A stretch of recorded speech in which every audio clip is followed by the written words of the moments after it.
দীর্ঘ ১৭ বছরের অপেক্ষার অবসান ঘটিয়ে আজকে কিন্তু সেই মহেন্দ্রক্ষণ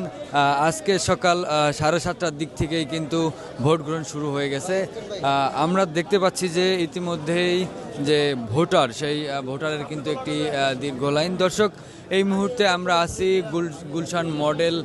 স্কুল অ্যান্ড কলেজের সামনে, যেখানে আসলে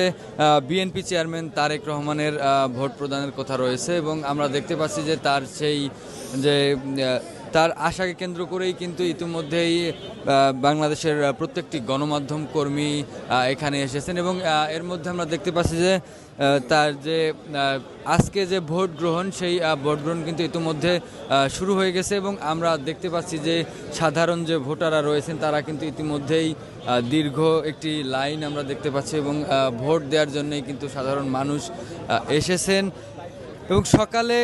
ভোট গ্রহণের আগে থেকেই কিন্তু এই দীর্ঘ